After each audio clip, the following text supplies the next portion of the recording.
I am delighted to be able to welcome you all here this evening on, I think, what is a beautiful evening, hot though it may be.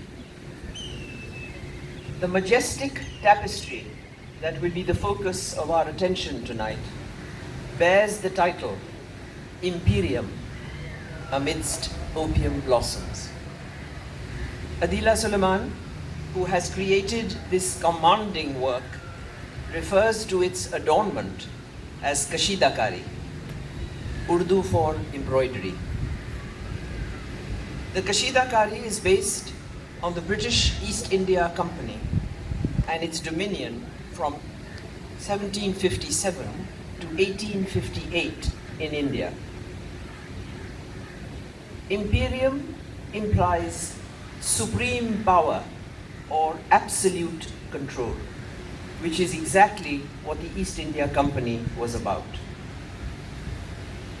She reminds us of this with the iconography of her tapestry, with images that signify defiance, resistance, even terror, bomb blasts, all of which are apt as well as topical. I use the word topical, ladies and gentlemen, as the excesses of the company spawned a series of contemporary books, one with meticulous historical detail by William Dalrymple in Anarchy, a fictional work, Sea of Poppies by Amitav Ghosh, and the polemical Inglorious Empire by Shashi Tharoor. Adila's tapestry itself invites layers of interpretation.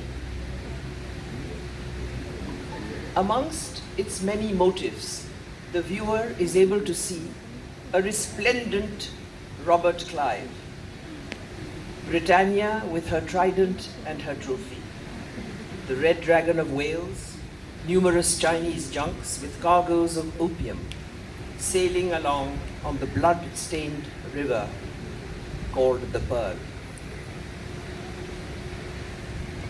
Comatose and obviously intoxicated, well-clad Chinese are seen in the foreground, along with a page boy of African origin. The British warship Nemesis is seen in the background. British soldiers are depicted frantically climbing up gangplanks. The highlight of the tapestry, however, are beautifully rendered white poppies that occupy and line the borders of this amazing tapestry. Ladies and gentlemen, Imperial was sanctified by the East India Company's original motto, Deo ducente, nil nocet. Where God leads, nothing can go wrong and nothing can harm. This justified the rapacious and unprincipled plunder of the subcontinent that was to lay the foundations for Britain's prosperity in the Victorian era. I might add that Imperium is not the last time that God's name has been invoked to justify terror. Adila often describes herself as a warrior because themes of terror and violence tend to underpin a lot of her work. As a young adult, she witnessed vicious police attacks with tear gas in a college close to where the family lived. This was the well-known Premier College in Nazimabad number 1, which old Karachiites might recall was a hotbed of radicalism. Her mother would throw wet towels out of the balcony to students in order to enable them to breathe. They would struggle to conceal themselves in the stairwell of Adila's house.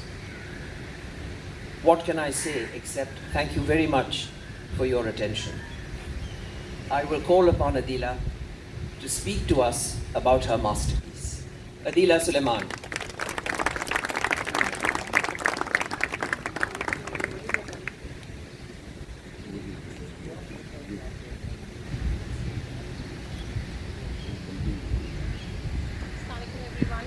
Assalamu alaikum.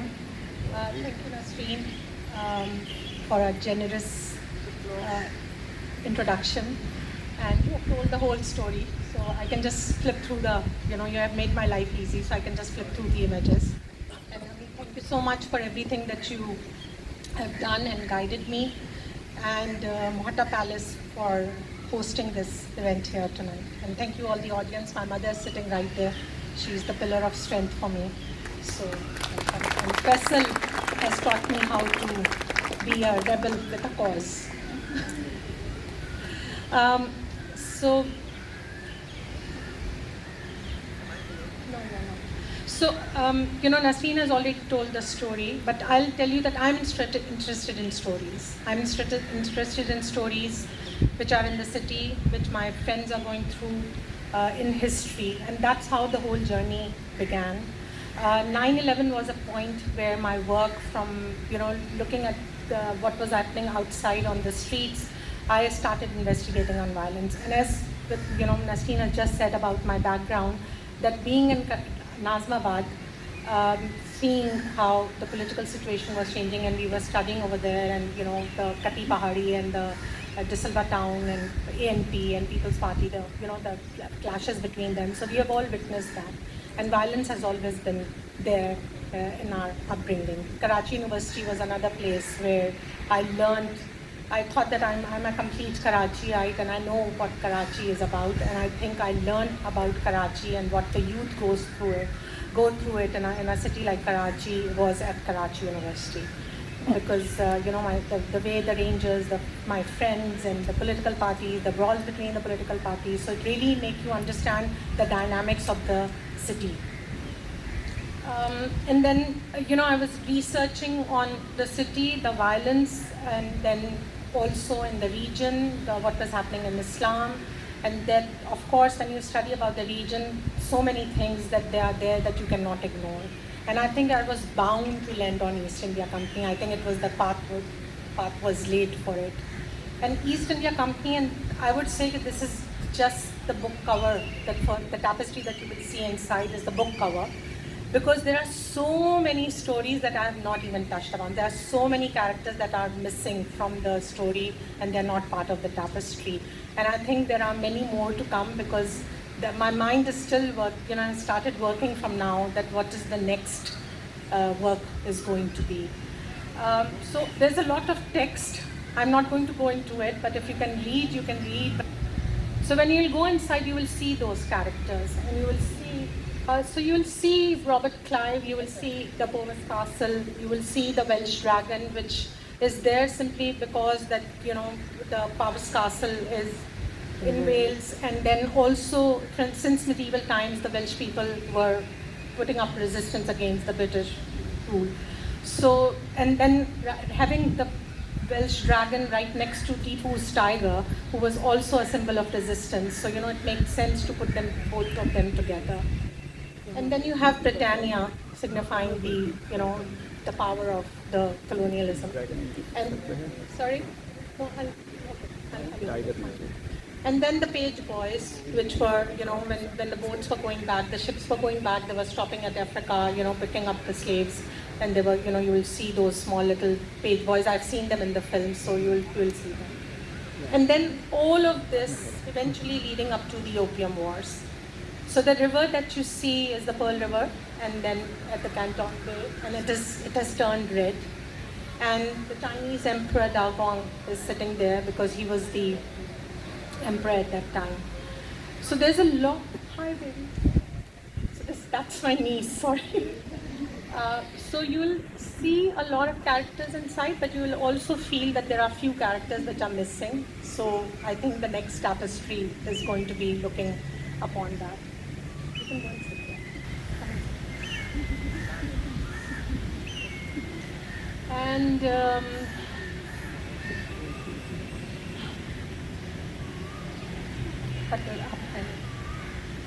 so the opium, and why the entire tapestry is surrounded by the opium. There's an opium bed on which the figures are standing. There are opium garland.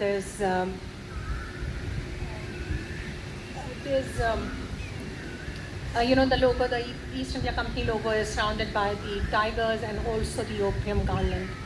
And opium was one thing that the West thought that they can export to China because they needed nothing from the Western powers. And this happened time and time again. They were asked, what do you need? A lot of silver was coming in from the West to China, and they were not liking it. And they had to find a product that could be sold in China. And opium became one of that product. So the silver that was coming to China now started flowing back to the Western powers. So that's why. And then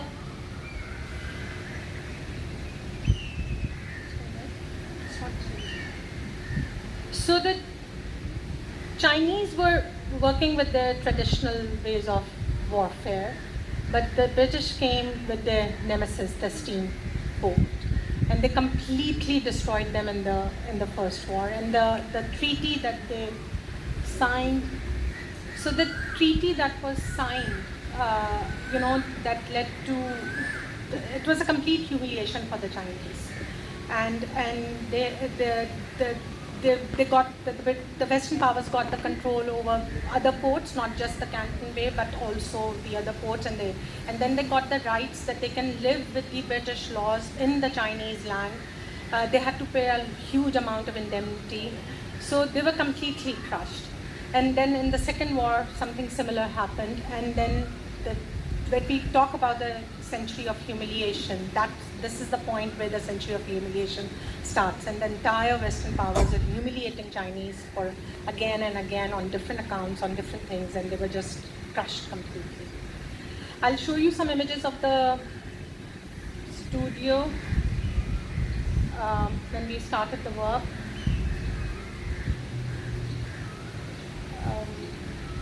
Naseem Bhai, Tahir Bhai, Shamim Bhai, and Khalil Bhai are my team for the embroidery. They are on their way. They got a little late, so you will be meeting them, all of them.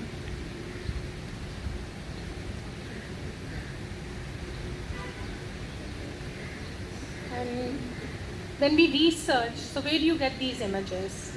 So there are loads of images that are available online, lots of images that are available in books. So I create my imagery by collecting all the images together, doing the drawing, and there is a process of, so we have done the applique work, and that applique work is, so you need the line drawing for that.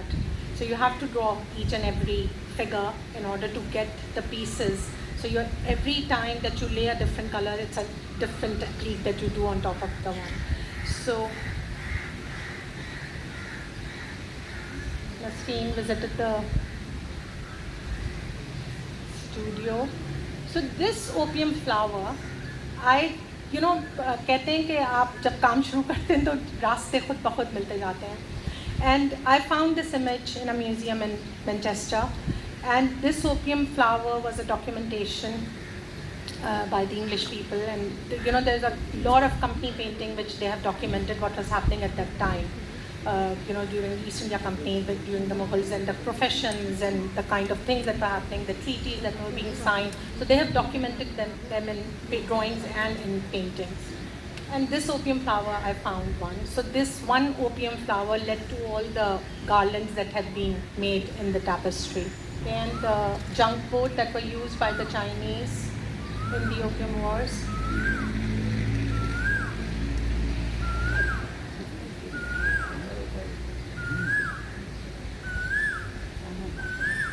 The Chinese opium smokers. So the entire generation after generation was opium addict. And thousands of 40,000, it was said that the first round there were 10,000, and then the 40,000 crates were being sent to China. 7 million later on. Of the first opium war. Yes. Chinese. So this is the tapestry that is inside. You will be seeing that. These are few images that I have done. The work, this was shown at the Midland Arts Centre in Birmingham. This is also 17 feet high.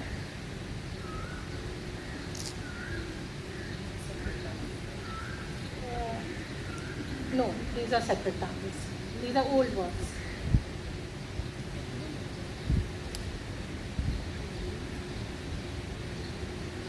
some other works that I do, again, documenting violence, again, looking at the city, again, looking at the history, taking our images from the miniature painting, beheading them, killing each other.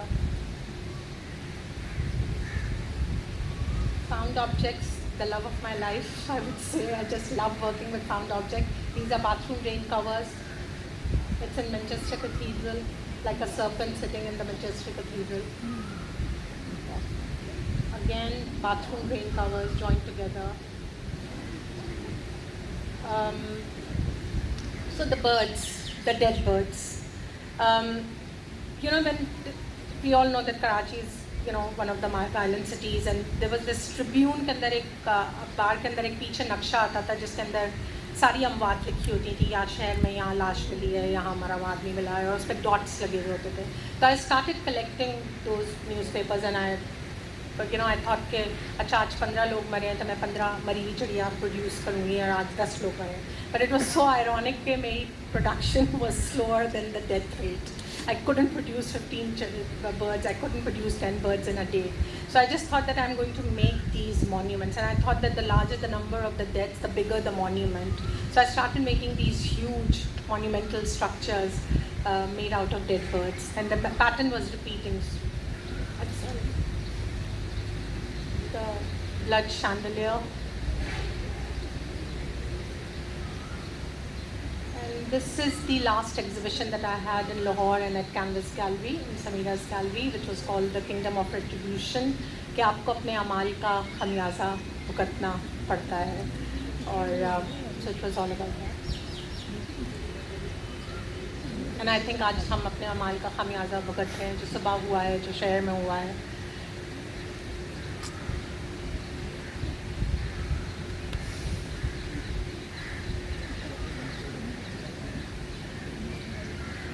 These are some plays that I'm doing right now in the studio. The Fall of Sarnapatam.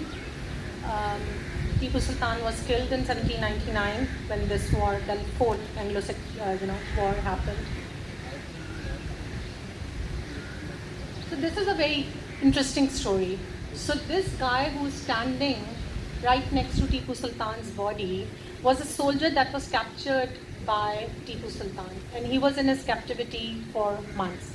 And when he died, so he came, and he must have seen, or he was released, but his wife actually got this painting made in which Tipu is lying on the floor and he's bragging about that I'm live and I've killed you. So I thought that was so interesting that his wife did that just to document that event. So I'm interested in stories, the stories that lead people to do these things in life, and you ask yourself, why would you do that?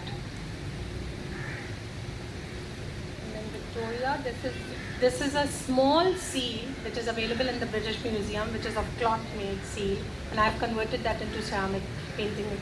And it's a very small seal that the British used to put at the back of the cloth that they were importing and exporting.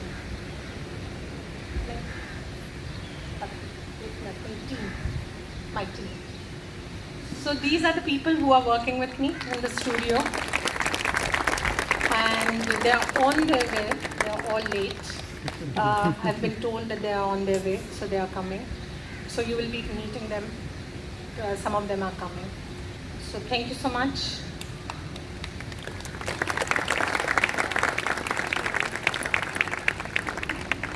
The next part of the program is a conversation with Adila on her work.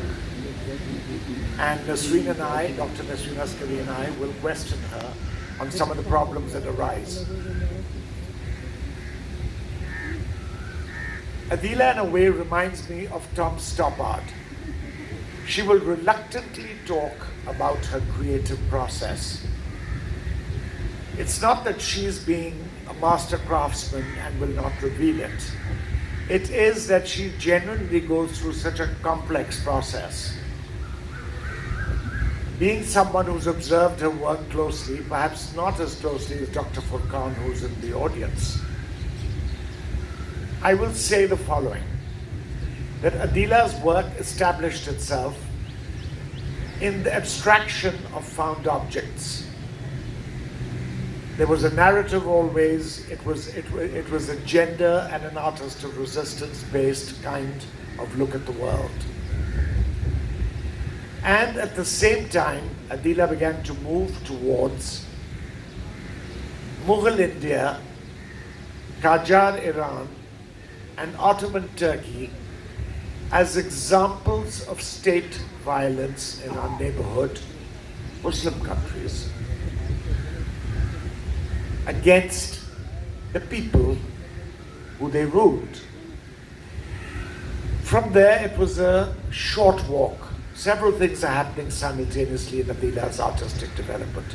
It was a short walk to the impact of colonialism, which was exercised in different ways on all these countries. And from that impact, in the last 2 years, Adila Suleiman began to do a major series on works on Tipu Sultan, because he was a symbol of resistance and she needed to find some kind of endorsement for her ideas of rising against oppression. I'm not going to go to Adila's 440 monuments that were destroyed in the Bernade. That's another story. I don't think that that is more than tangentially relevant to the work she's doing today. But what Adila is known to say, and she has been doing, is she is re-exploring Mughal craft and art forms and recreating them partially with her vision and partially with the historical authenticity of the original figurative materials. So there are three essential forms, even in her found objects, that she was moving towards early. There is the helmet, and that is called Khulakhud. Khulakhud. There is Kashidakari, which is tapestry, and there is the miniature painted on rikabis or plates. And she seems to have begun to dominate these forms. There is additional work, not just in helmets, with metal work. But what I'm trying to say is that at the same time she was working on these things, she was seeking newer forms.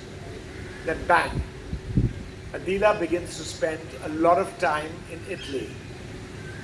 She's a relatively senior lady, but she was behaving like a student in Florence and Rome.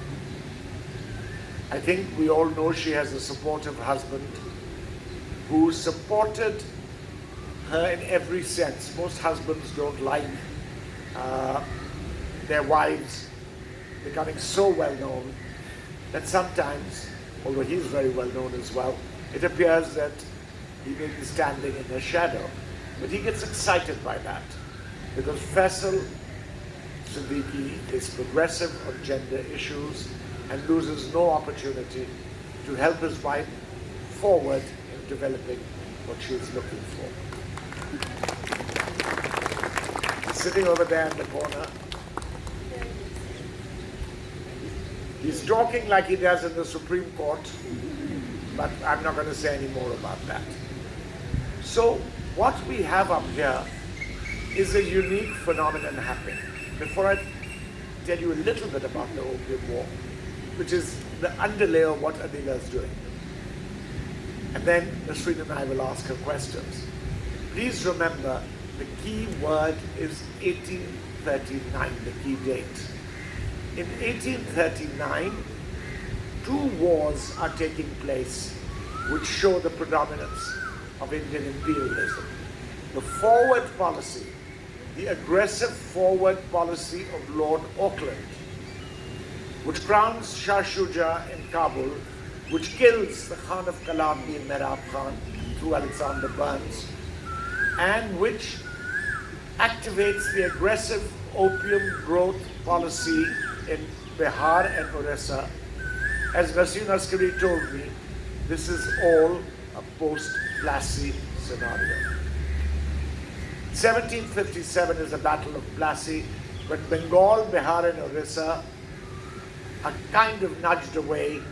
The capital of them is no longer Calcutta and its black hole, but Murshidabad, where Mir Jafar's dynasty is established, and Siraj-ud-Dawla has his throat slit. But actually, this is very relevant to this tapestry, because the opium is being grown and Bengal and Bihar, it is moving through the Hooghly River to Calcutta port, and something very dynamic is happening economically. As Adila told you, the Chinese, believe it or not, in the year 1600, although Akbar Zaidi will challenge this with his political economy, they were the most developed country in the world. In terms of intellectual thought, in terms of the economy of the late Ming and the early Qing was dynamic. When a professor at Cambridge, Joseph Needham, decided to launch his opening volume on science and civilization in China, little did he realize this one volume would become 30 volumes, many of them in 2 or 3 books. And he discovered that in the 12th century, Taoist monks were doing solving second level differential equations. The intellectual life of China, its material life was so rich. Like Britain and us, we shared a civil service system with them. The Chinese, about 2,500 years ago, evolved the role of the district magistrate and the accountability system. Hence, as Nasreen says, the word imperium. But what is important is that this whole society was under pressure. When the Ming dynasty, after Zheng He's famous armada, going down the China Sea, going into the Indian Ocean, coming through Sri Lanka, going past the Makran coast and heading towards Africa, the Ming monarchs decide to close the Chinese intellectual and coastal economies as a result of the Ming pirates. And as a consequence, as Joseph Needham points out, China became inward looking. And all this development began to fall by the wayside. Now, the Ming had been replaced by the Qing dynasty in the mid-17th century. The Ming were pure Chinese, Han, and the Qing were Manchu. They had the pleats, they bound their women's feet. These were not Chinese customs, they're Manchu customs from northeast China. So, as a result of the stagnation of Ming society, the South began to rebel. Now, the Opium War happens at the same time. The Grand Taiping Rebellion, which shook the Chinese Empire, was supported by all the Ming loyalists and the original northerners who had moved to the south when the northern Sung collapsed and the Mongols took over. So what you have is a very strange thing. In 1839, the first Afghan war is launched in a territory which I would say 130 years later, or 140 years later, Pakistan was to see as an opium threat. We too had, I think it was several 100,000, close to 1 million opium addicts. They died, and heroin addicts, they died unlamented. It was happening in the Zia-ul-Haq years. Similarly, it wasn't that the Chinese were going out to the free market and encouraging this trade, nothing like that. The Europeans were desperate to import silk and porcelain and other things from China, and they had to use good silver for it to pay the Chinese. So they decided on a malevolent system of using opium grown in India, in Patna and Bihar, going from Calcutta, to be boarded on the ships taken to the Pearl River estuary, which is turned red with the blood of the Chinese, and forced them at the level of gunboat diplomacy, this was before the treaty ports had come, to take opium and pay for it in silver. Then those ships would go back with their goods. They would go back first to Calcutta, and then they would move on along the African coast. The Suez wasn't quite open at that time, and then go back, picking up slaves from West Africa, from the Gold Coast, and taking them to Europe, where subsequently, not too long after, slavery began to be banned, and the Americas and Brazil. So it was a very vicious globalization system which was being fed, and we as the British Empire were part of it. So I think what Adila is doing in this tapestry is she's showing you several things. On the left side, the traditional tottering Chinese monarchy, that is the Qing dynasty, Dao Guang Emperor. Those are Chinese ladies smoking opium at the court. And of course, they have become addicts, hundreds of thousands of them in every province in China along the coast. And along that side, you have a very strong phenomenon. You see that building over there on the right? That is Powis Castle. There are rumors, none of them confirmed, that this tapestry may well go after Swansea to Powis Castle. What is in Powis Castle? Powis Castle is where the Robert Clive collection, the loot of Plassey, has all been stored. And in 1799, after Plassey, when Tipu Sultan's Mysore was falling, Edward Clive, who was Clive's son, was governor of Madras of Fort St. Worth. And he got part of the booty as well. And there is a bejeweled tiger, not the Victoria and Albert tiger of Tipu, but there's a bejeweled tiger among other objects in Powis Castle. So the Welsh, who were junior partners of the English and the Scots in this loot, their Welsh dragon, the symbol of resistance and peace, is contributing not to Indian freedom, but to empire loot. This is not what Adila is saying, this is what I'm saying. So Britannia is there, Robert Clive is there, though Edward is not there. Edward married the Herbert family, and the Herbert family were the Earls of Powis. And so the Clive and Herbert blood merged, and today that joint legacy is being observed in Adila's tapestry. The Negro slave boy, the page boy, who was very fashionable in 18th century European and British homes, is part of that three-way trade which Amitav Ghosh, the Indian author, describes so eloquently in the Sea of Poppies, the trilogy of novels, which I cannot over-recommend that you read, and I'm sure that Mrs. Maniza will be able to tell you more about the writing proclivities of Amitav Ghosh.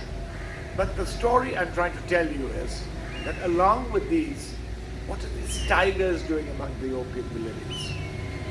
By 1799, by destroying Tipu, by taking away his goods, his loot, his tiger replicas, by imprisoning his sons or putting them in forced detention in Calcutta, the tiger had been expropriated by the East India Company. They now used it as a symbol of their slavery, a valorous tiger, no longer as a symbol of resistance. So those two tigers on the top are smothering the East India Company logo with the sea of poppies drifting on the side. So that is the story of imperium amidst opium blossoms. To see that you have paid a great deal of attention to the reverse side of the tapestry as well. So this is a true textile, because that is what textiles are about. Would you like to tell us why you paid so much attention to the reverse side? Did you think it would be seen all around, or what? So it's not just the tapestry. It's not just the tapestry. I think all my work, if you look at the reverse side of all my work, you will see a logo or it's nicely finished. But tapestry has this, amazing power that you can play with it, and I love working with the cloth.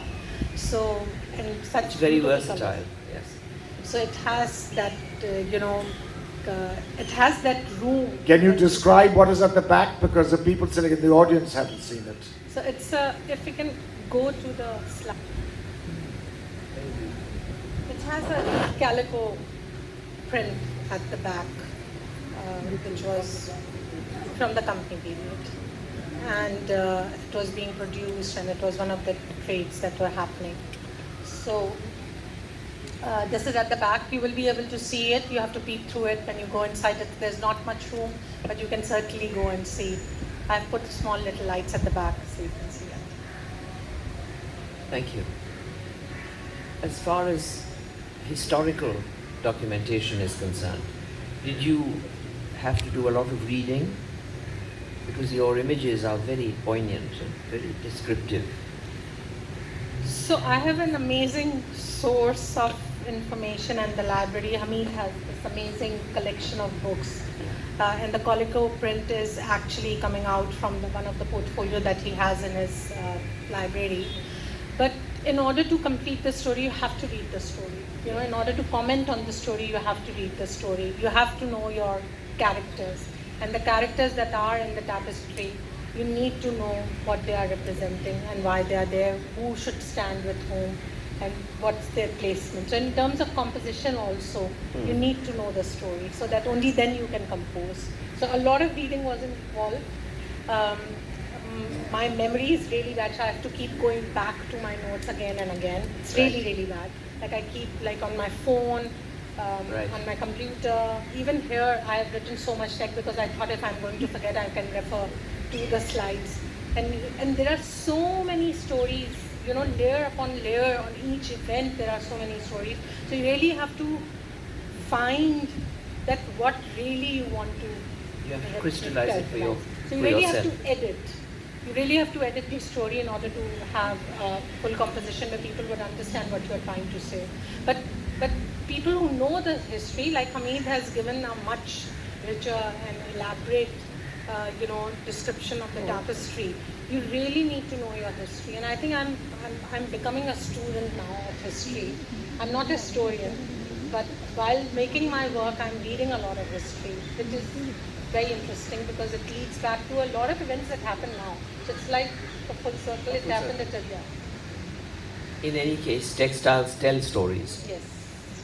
But the imagery that you have used, I think, is quite fantastic, because you clearly researched enough to know the form, the color, the positioning, the interrelationship, all of that. You have brought lots of skills to bear, for which we thank you. So आज किसी ने मुझसे कहा कि इसमें कोई गलती है, इसमें कोई गलती है, कहीं तो हम ढूंढ रहे थे कि इसमें कोई गलती है, तो मैंने कहा बहुत सारी गलतियाँ हैं, बहुत सारी गलतियाँ हैं. Nasreen, you paid a visit to the workshop. Yes. Could you please speak about that? Well, it was fascinating. The area was very large, the space, and the men were hard at work. My team has just arrived. They're all there. Right. They had fastened.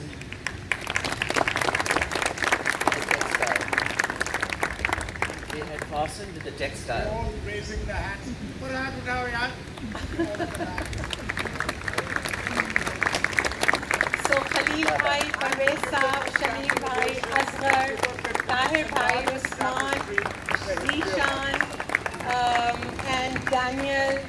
So they're all there, and half of them are here. Not all. The entire team is not here.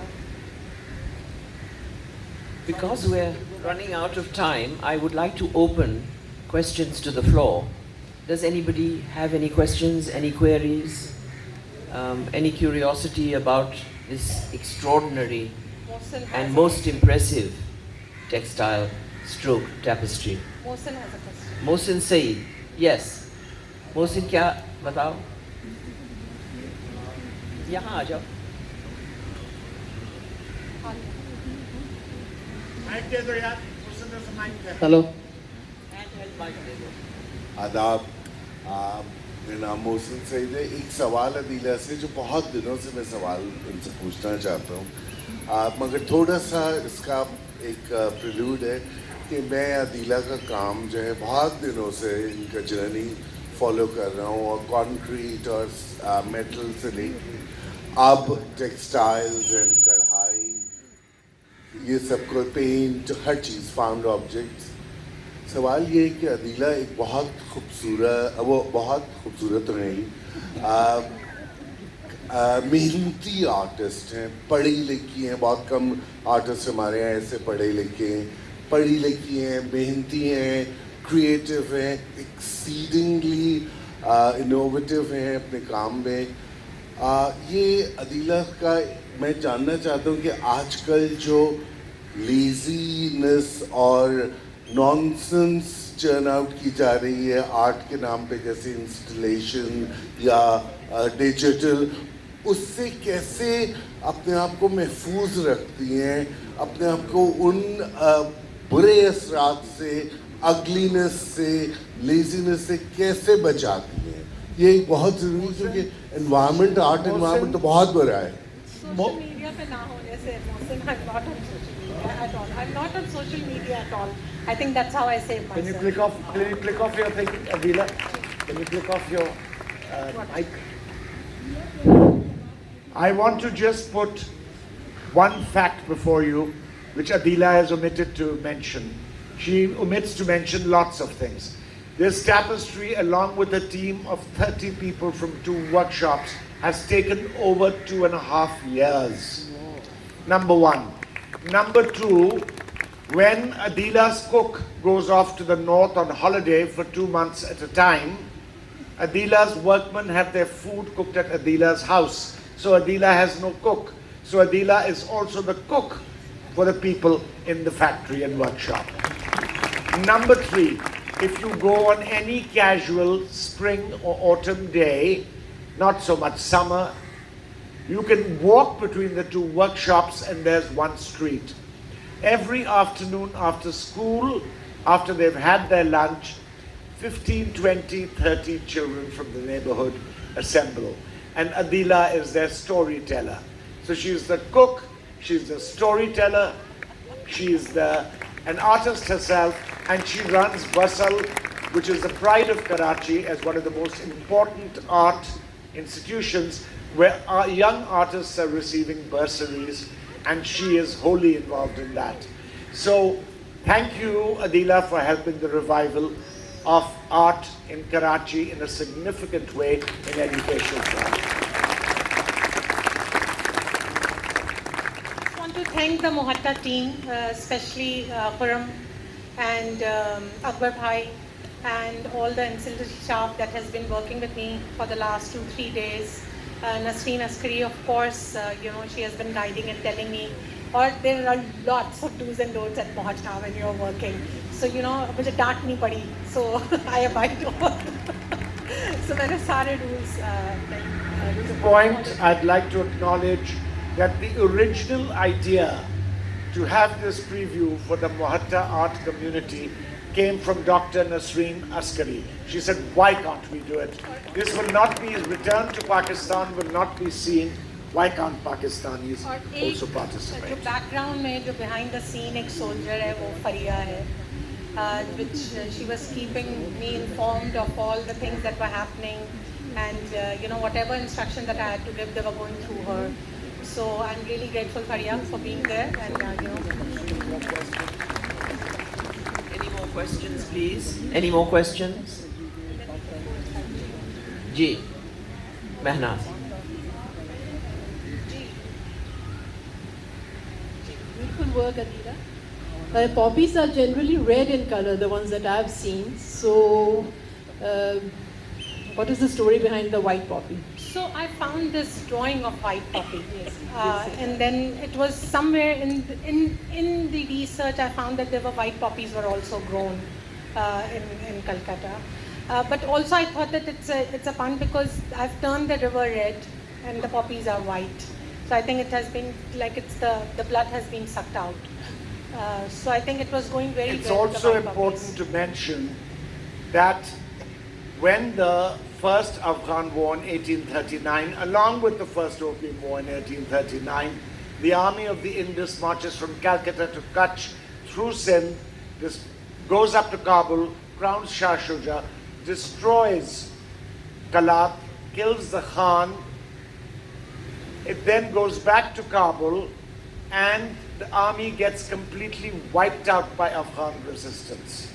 So maybe the Afghan poppies turned blood red like the Pearl River estuary did. There was only one survivor of the whole army of the Indus. I think we can. Ji, Gallery. take question. Assalamu alaikum. I have a question for Hamid and Adila. I see, I could be wrong, but are we taking a complete circle with China again in the crosshairs of the Western states?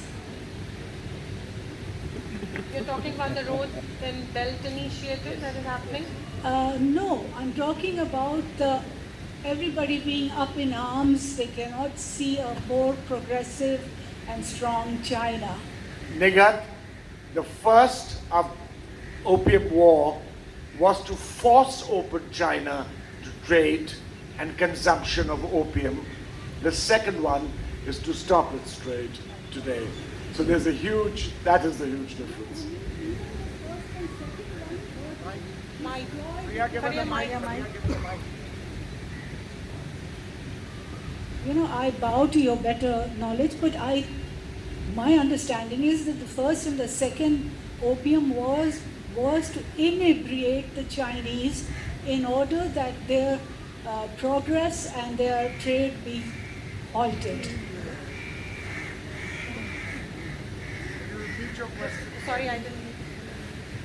Are we going to have anything on the Pakistan? I said, you know, I bow to Hamid's better knowledge of China, but my understanding is that the British had put the Chinese in their crosshairs because they had subjugated the subcontinent, and now they wanted to halt the progress and prosperity that China was enjoying and to get a big chunk of their profits in trade and business. So I could be wrong. I said that there was nothing that China wanted from the West, and the Western powers were trying to find out what they can, export. Also, Nigat, not just the British, the French, the Germans, the Americans, the Japanese, all of them.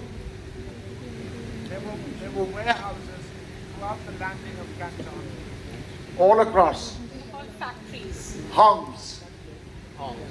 And they and the British bought their boats in, and that is when the treaty port system began. And Shanghai, Hong Kong was given the lease. Shanghai, Tianjin, Canton, and all these treaty ports were forced open because the Chinese were not allowed to close trade. Now apparently the Chinese are not allowed to open it. Full circle. Nusrat Adila, Khwaja. from the idea which you probably put down as a drawing to the final product, do you have to improvise a lot since you have? All the time, till the last day. Thank you. Till that, because the drawing happens on the computer and the work is like 17 feet. So you see this small space and then the composition changes, objects are being added, characters are being added. So it's almost like a live drawing that is happening on the cloth. Adila, the work Ji. is beautiful. Thank you. My question is about the back. Is that a separate piece? Can you hold it closer? Yes, it is. Is it on? Is the back a separate piece? I'm not quite sure how that. So that's the back. Yes, but it's the back of that. It's the same material with this added. So the front is 100% silk. And it made sense to make it in silk. This time, actually, the idea dictated the material because silk was being imported so much from China to the Western power that it had to be in silk. And the back, you know, with the tapestries and all, अगर आप रल्ली को भी देखें तो उसके पीछे जब आप उसको पलटते हैं तो एक तय होती है और वो इतनी खूबसूरत होती है जितना वो सामने से होता है. So there is a tradition of beautifying the back in the same way as the front. But I think the link you're asking for is the Kashidakaris became a tapestry form, particularly in Kashmir in the Mughal period.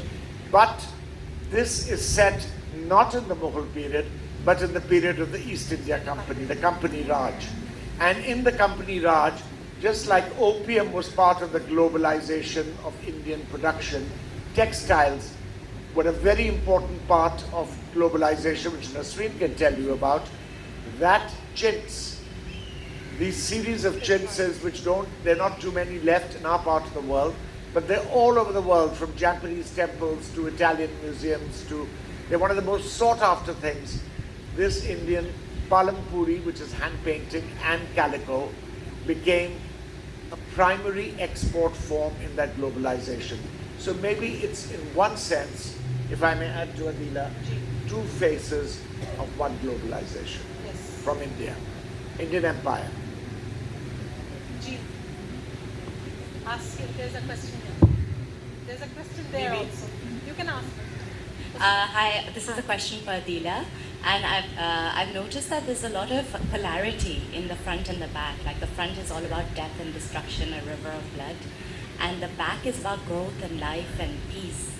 So, do you work with these polarities? But like, do you think of them when you're working? And also, what are the resistances that came up in your process, and how did you overcome them?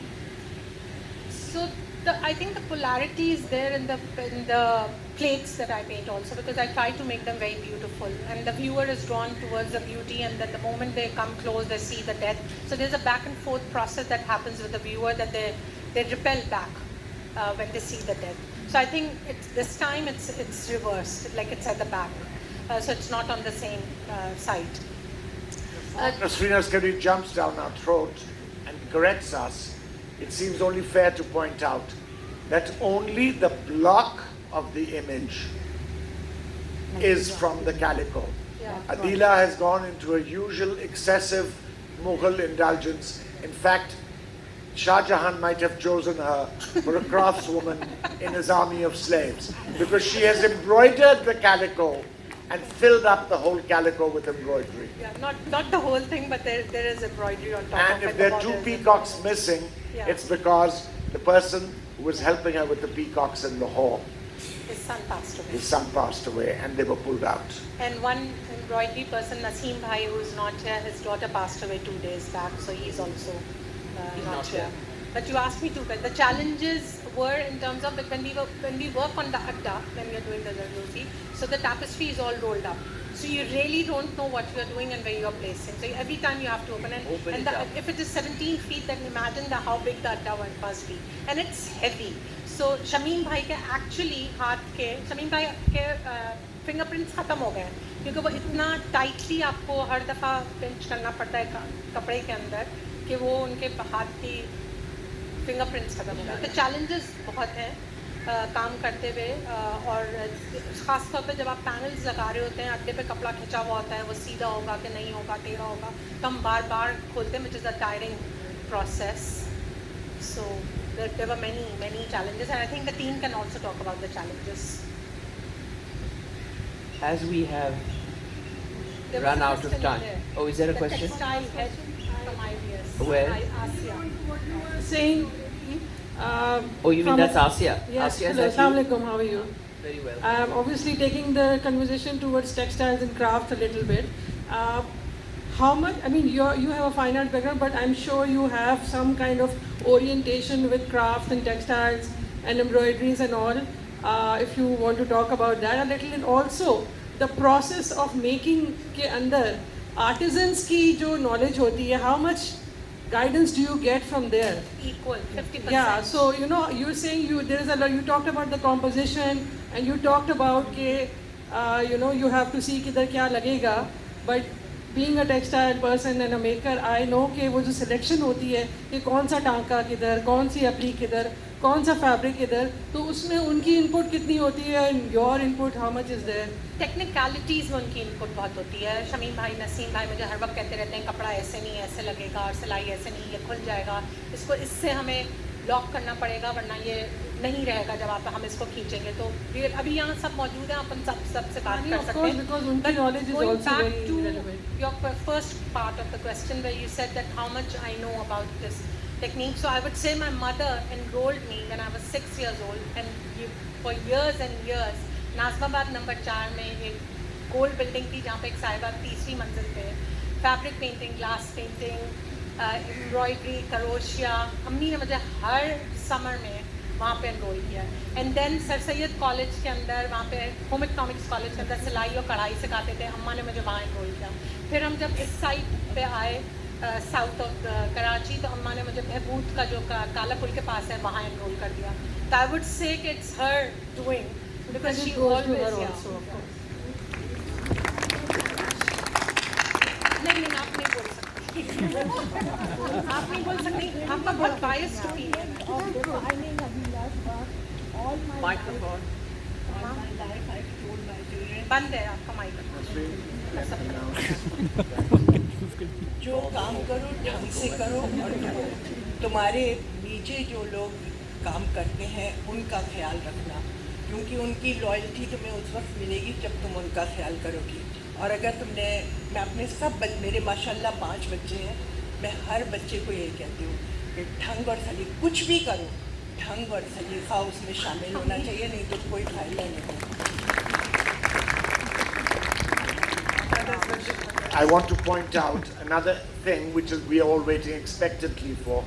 Adila is going to make an offer to the St. Patrick's Cathedral that she does a giant early Renaissance crucifix in the Cimabue style for the altar, since it doesn't have one, in memory of her assistant Marcus, who passed away. His son is here?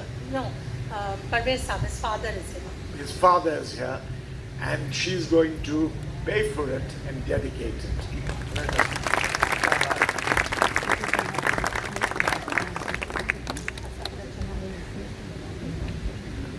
Ladies and gentlemen, the museum is now open and you have a choice. Refreshments have also been served, so please help yourselves and join us. Thank you. There are some books for sale which are part of yet another aspect of Adila's repertoire. 2 किताबें उनकी जो हैं वो for sale हमने रखी हैं, तो आप सबसे गुजारिश है कि उन्हें ज़रूर देखें। शुक्रिया। शुक्रिया। ये रिकॉर्डिंग भी लगाया था। हाँ।